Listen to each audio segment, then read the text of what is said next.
Hello, good morning, guys. Good morning from Ljubljana, Slovenia.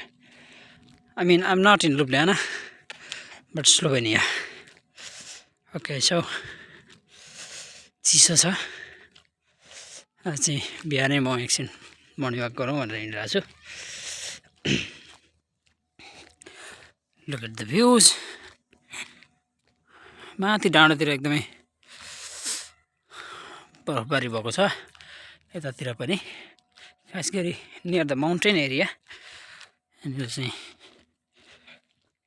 एकदमै बरफबारी भएको हुन्छ.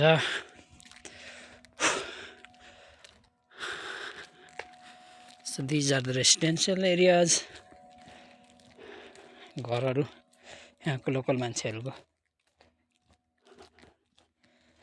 And then गाडीमा पुरै छपक्कै पार्छ भने जाडोमा ड्राइभिङ गर्नेहरूलाई चाहिँ एकछिन सकस नै पर्छ. So today आज चाहिँ 26 डिसेम्बर 26 डिसेम्बर हिजो चाहिँ क्रिसमस थियो. खासै हामी त कहीँ गएनौँ घुम्न, तर लुब्ल्यानातिर हुने साथीहरूले इन्जोय गरे. ओके, यतातिरको माउन्टेन भ्यूहरू म देखाउँछु.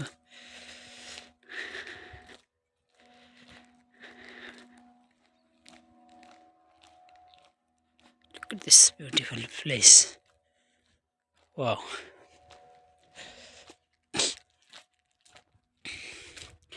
मेरो युट्युबमा मैले धेरै भिडियोहरू नहाल्ने भएको भएर हो. धेरै साथीहरूले चाहिँ कमेन्ट गर्नुभएको थियो प्रोसिजरको बारेमा, स्लोभेनिया आउने प्रोसेसको बारेमा. मैले त्यति धेरै रिसर्च गरे पनि छैन. अब स्वाभाविक हो, तपाईँहरू आउने मान्छेले आएपछि थाहा पाउनुहुन्छ काममा बिजी भइन्छ. छुट्टीको दिन हो, छुट्टीको दिन पनि अब अलिअलि बेसिक कुराहरू केही कहीँबाट थाहा पायो भने इन्फर्मेसन दिँदा राम्रो हुन्छ. मिस इन्फर्मेसन दिएर केही फाइदा पनि छैन, बेकारको कुरा हो हैन. किन बेकार मेनिपुलेट गर्ने हैन. आउने मान्छेहरूको एक्सपेक्टेसन हुन्छ धेरै.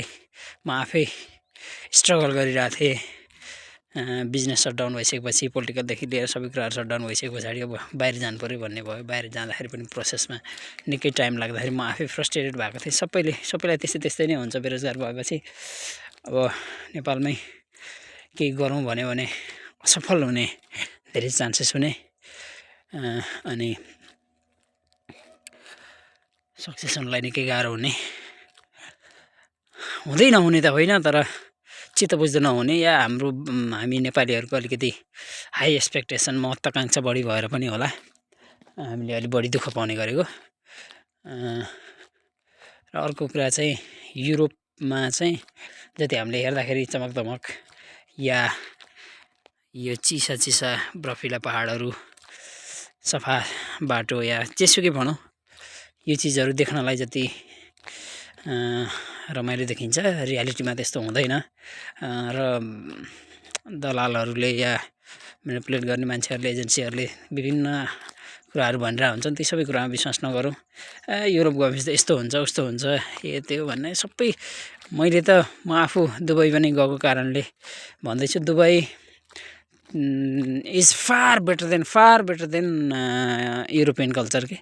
दुबईमा तपाईँको धेरै नै सहज, धेरै नै पैसा अलिकति कम होला, या अहिले त राम्रो पैसा कमाउने साथीहरू पनि हुनुहुन्छ दुबईतिर हैन. त्योभन्दा यहाँभन्दा चाहिँ फार बेटर लाग्यो मलाई चाहिँ उतातिर. अलिकति यहाँ सिस्टमेटिक चाहिँ छ. सिस्टममा चाहिँ ह्युमन राइट्सका कुराहरू, आफ्नो अधिकारका कुराहरू छैन, तर कामको सिलसिलामा सहजता हैन, सबै कुराहरूको उपलब्धता.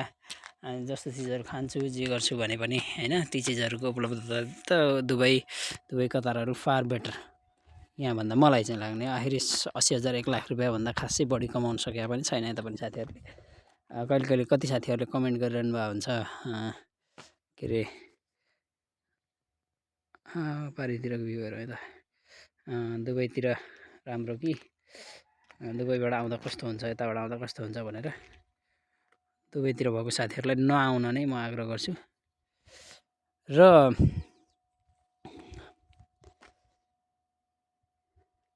यो चाहिँ गाउँ हो है साथीहरू। यो चाहिँ लुब्ल्यानाको स्लोभेनियाको अलि यता टाढा गाउँ हो। सुनसान छ। यहाँ के अरे माखु उठ्लो केही हुँदैन। यहाँनिर चाहिँ मान्छेहरू बाहिर निस्किँदैन। अहिले बिहानको 9 बज्दैछ तर पनि मान्छेहरू यहाँ बाहिर निस्किन्नन् खासै।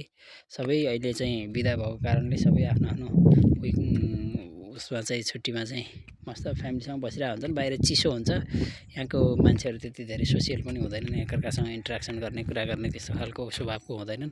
हाम्रो नेपालीहरूको जस्तो खास गरी एसियन मुलुकको मान्छेहरूको मेन्टालिटी जस्तो हुन्छ यतातिरको मान्छेहरूको पटक्कै त्यस्तो हुँदैन हैन। आफ्नो कामसँग काम राख्ने हो, आफ्नो बिजनेससँग business, none of your business हैन। अरूले कसले के गर्छ कसले के गर्छ हाम्रो मेन्टालिटी नै छ नि। हामीले कसैसँग कुरा गर्दा आफ्नो कुराहरू सबै सेयर गरिहाल्ने, बताइहाल्ने यस्तो उस्तो भनेर। तर बिल्कुल यहाँनिर चाहिँ त्यस्तो हुँदैन। यहाँको मान्छेहरूको मेन्टालिटी त्यस्तो हुँदैन। ओके, सो धेरै कमेन्टहरू आएका थिए। ती कमेन्टहरूको सबैको चाहिँ आन्सर मैले दिनै पाएको छैन हैन। अब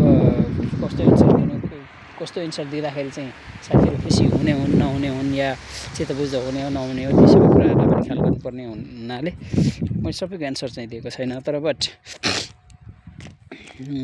के कुराहरू प्रोसिजर्सको विषयमा चाहिँ किन लेट भएको भन्ने कुराहरू अलिअलि मैले अलिअलि ल्याङ्ग्वेज पनि सिक्दैछु र यहाँको पार्लियामेन्टमा डिबेट भएको कुराहरूलाई मैले त्यो टिकटकमा उसमा भिडियोहरू देख्ने गरेर त्यसबाट चाहिँ यसो एक्सप्लेनेसन त्यसलाई चाहिँ ट्रान्सलेट गरेर हेर्दै गर्दाखेरि चाहिँ यहाँको पार्लियामेन्टमा अब खास गरी युरोपियन कन्ट्रिजहरूमा सबैले टाइट गर्दैछ। अहिले चाहिँ सबै कन्ट्रीहरूमा यो आप्रवासीलाई लिएर एकदमै ठुलो इस्युहरू भइरहेछ।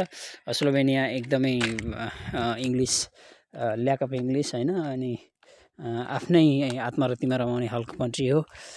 अनि त्यसमा चाहिँ यहाँ फरेनरहरू धेरै भयो, विदेशीहरू धेरै भयो स्लोभेनियामा भनेर अपोजिसनले यहाँ एकदमै स्ट्रङली डिबेटहरू गरेको हामीले पार्लियामेन्टका उयोहरूमा एक दुईवटा क्लिपहरूमा मैले हेर्दाखेरि त्यो पाएँ। र त्यहाँको मान्छेहरूले यहाँको लोकल मान्छेहरूको पनि रियाक्सन त्यस्तै पाएँ। बाहिरको मान्छेहरू धेरै भयो, बन्द गर्नुपर्छ भन्ने खालका कुराहरू। 2006 मैले एकपटक एउटा उसमा चाहिँ सुन्दाखेरि 2025 मा चाहिँ 25सम्ममा चाहिँ यहाँ टोटल यहाँको इन्डस्ट्रीलाई 45,000 वर्करहरू चाहिएको। त्यो मध्येमा चाहिँ नेपाल, इन्डिया, बङ्गलादेश लगायतका अन्य अब यहाँको बोस्नियन, यहाँ सर्बियन यतातिरको कन्ट्रीहरूको पनि गरेर फुलफिल गर्ने टार्गेट चाहिँ हो रे। त्यसैको सिलसिलामा चाहिँ नेपालबाट पनि हजारौँ मान्छेहरू लगभग आइसक्यो 2025को उसमा। 2026मा यिनीहरूको के टार्गेट छ कस्तो खालको हो त्यो चाहिँ मलाई थाहा छैन, मैले पनि बुझ्न पाएको छैन। त्यही भएर यो 2025को अन्त्यसम्म काम भएकाहरूको भइहाल्ने, त्यसपछि चाहिँ स्लो गर्ने हो कि के हो कस्तो हो त्यो चाहिँ मैले अझै त्यति डिटेलले थाहा पाएको छैन। तर मलाई लाग्छ प्रोसेस भइरहेकोहरूको अलिक टाइम चाहिँ लाग्छ। यहाँ चाहिँ 8-9 महिना 1 वर्ष नै कतिपयको लाग्छ, कतिपयको 6-8 महिना पछाडि फेरि इन्टरभ्यूको लागि बायोमेट्रिक भइसके पछाडि फेरि इन्टरभ्यूको लागि बोलाउने त्यस्तो खालको चाहिँ गरिरहेछ हैन। अब एक्ज्याक्टली कति टाइम लाग्छ भनेर भन्नै सकिन्न। 6-8 महिना त मिनिमम लागि नै हाल्छ। 6-8 महिना मिनिमम लागि नै हाल्छ र ठ्याक्कै यति लाग्छ भनेर भन्न सकिन्न। र काम कतिको अहिले चाहिँ निकै स्लो भएको छ अरे। धेरैले पर्सनल म्यासेजहरूमा सरमा पनि सोधिरहनु भएको छ किन स्लोभेनियाको भएन, हामीले त क्यान्सल गरेर अर्कोतिर हाल्यौँ भनेर भन्ने पनि हुनुभएको छ। अब त्यो किन भइरहेको छैन अब हामीले त्यो डिटेलली कुराहरू थाहा छैन। तर यहाँको गभर्मेन्ट सिस्टम र एम्बेसीदेखि लिएर सबै एकदमै स्लो हुन्छ। यहाँ चाहिँ सरकारी कामहरू एकदम स्लोली गर्छ।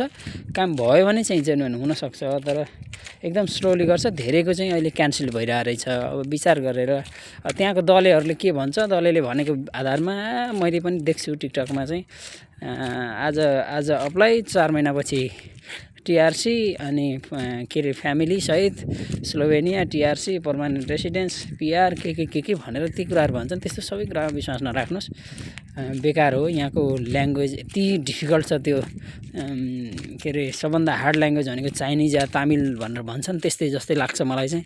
त्यस्तो हार्ड ल्याङ्ग्वेज मध्येको एउटा रहेछ। युरोपमै सबभन्दा हार्ड ल्याङ्ग्वेज मध्येको यहाँको ल्याङ्ग्वेज रहेछ। यहाँको ल्याङ्ग्वेजको बी लेभल पास नगरुन्जेलसम्म 5 वर्ष 10 वर्ष बसे पनि के अरे पर्मानेन्ट रेसिडेन्स भन्ने कुरा त सपनाको कुरा हो। त्यतातिर त सोच्दा पनि नसोचे हुन्छ खासै हैन। हामीले त पैसा कमाउन आएको, पैसा कमाउनै फर्किने हो आफ्नै देश। तर तर पनि it's not that much easy मलाई चाहिँ त्यस्तो लाग्छ हेर्दाखेरि सबै कुराहरू होइन। अनि कामहरू पनि हामीले पाउने भनेको अलि ठुलो खालको इन्डस्ट्रियल लाइनमा अनि कन्स्ट्रक्सनमा त्यस्तैमा मात्रै हो, अफिसियलमा यसमा पाउने कुरै भएन। सानो देश छ, सानो जनसङ्ख्या छ, ल्याक अफ अपर्च्युनिटी छ। अनि न्यारो माइन्डेड होला अलि, जस्तै अब तपाईँको जर्मनी, फ्रान्स या युकेतिर त अलिकति ओपन माइन्डेड मान्छेहरू हुन्छन्, यतातिर चाहिँ एकदमै न्यारो माइन्डेड मान्छेहरू हुन्छन्। लोकल सिटिजनहरूसँग अलिअलि इन्टरेक्सन गर्दाखेरि पनि बुझ्छु मैले। हामी नै यति ल्याक अफ अपर्च्युनिटीमा छौँ, यी मान्छेहरू कहाँबाट बाहिरबाट आए भन्ने जस्ता कुराहरू यहाँको मान्छेहरूको मनसाय बुझिन्छ। तर गभर्मेन्टले ल्याएको यहाँको लेबर उसलाई चाहिँ फुलफिल गर्नको लागि लिएर आएको हो बाहिरबाट मान्छेहरू, त्यति हो हामीले बुझ्दाखेरि। अरू केही पनि होइन, यिनीहरूले यहाँको आफ्नो कम्पनीहरू चलाउनलाई, इन्डस्ट्री चलाउनलाई यहाँको मान्छे एसियन मान्छेहरूले अलि हार्डवर्क गर्छन्, अलि डिसिप्लिन हुन्छन्, अलि मोर रिजल्ट दिन सक्छन् हाम्रो इकोनोमी बिल्डअप गर्नलाई भनेर ल्याएको हो। न कि तपाईँहरूलाई हामीलाई कसैलाई यहाँ ल्याएर सिटिजनसिप दिन, यहाँको मान्छेहरूसँग गोलमेल गराउन या के गर्न भनेर, त्यो पटक्कै होइन। त्यो उद्देश्य नै यहाँको गभर्मेन्टको पनि होइन, यहाँको पब्लिकको पनि होइन। हामीलाई ल्याउने भनेको सर्टेन केही फेसिलिटिजहरू दिने र आफ्नो इन्डस्ट्रीहरू चलाउने। यहाँ हजारौँ इन्डस्ट्रीहरू, सानो ठुलो इन्डस्ट्रीहरू छ, ती इन्डस्ट्रीहरूलाई लेबर चाहियो। लेबर चाहिँ सहज तरिकाले चाहिँ अब नेपाल, इन्डियातिरबाट ल्याउन सहज हुने भयो। त्यो कारणले अनि अब हामी त फेरि लाखौँ रुपियाँ दिएर आउन तयार फेरि होइन। त्यो कारणले चाहिँ हो। र पैसा चाहिँ कतिसम्म भने एक दुईवटा त्यस्ता इन्सिडेन्टहरू पनि आए। उता हामीले नेपालमा तिरेको पैसा तिरेको यदि प्रुफ यहाँको एम्बेसी र यहाँको चाहिँ नि उसमा कन्सुलरमा हामीले हाल ल्याएर यहाँ कम्प्लेन गर्ने हो भने हामी आफै पनि स्वाभाविक डिपोर्ट त हुने नै भयो। अनि त्यो उसलाईसम्म कारबाही गर्ने, ब्ल्याकलिस्टमा हाल्नेदेखि लिएर सबै कुराहरू हुँदो रहेछ। यहाँ एकदम स्ट्रङ छ यहाँको गभर्मेन्टको रुल्स भनेको, विदाउट मनी होइन। लेबरलाई ल्याउने भनेको फ्री अफ कस्टमा ल्याउने रुल्स छ यहाँ। तर हामीले 10 लाख, 15 लाख, 18 लाखसम्म नेपालीहरूले तिर्न तयार छौँ। त्यतिका धेरै पैसा नतिर्नको लागि म अनुरोध गर्छु साथीहरू, जति सकिन्छ कम पैसा तिरेर आउनुहोस्, किनभने त्यति धेरै इन्कम छैन। ट्याक्स एकदमै भयङ्कर काट्छ, एकदमै भयङ्कर ट्याक्स काट्छ। यहाँ आएर 600-700 युरो बचाउन गाह्रो छ। रियालिटीको कुरा गरेको, कसैले कमाउनुहुन्छ होला, कसैले चाहिँ अब स्किल भएको जस्तै ड्राइभिङमा या कुनै स्किलफुल उसमा चाहिँ भए पनि यहाँ आएर ल्याङ्ग्वेज सिक्न त जरुरी नै हुन्छ। त्यही पनि स्किल भएको मान्छेले अपर्च्युनिटी पायो भने अलि बढी कमाउन सकिन्छ। स्किल भएकोले त नेपालमै पनि कमाइरहेछन् नि, डजन्ट म्याटर होइन, जहाँ पनि कमाउँछन् नि, दुबई, कतार, साउदी जहाँ पनि कमाइरहेछन् नि स्किल भएकोले त होइन। स्किल भएकोलाई चाहिँ केही फरक पर्ला, नत्र नर्मल मान्छेलाई चाहिँ इट्स टु हार्ड होइन।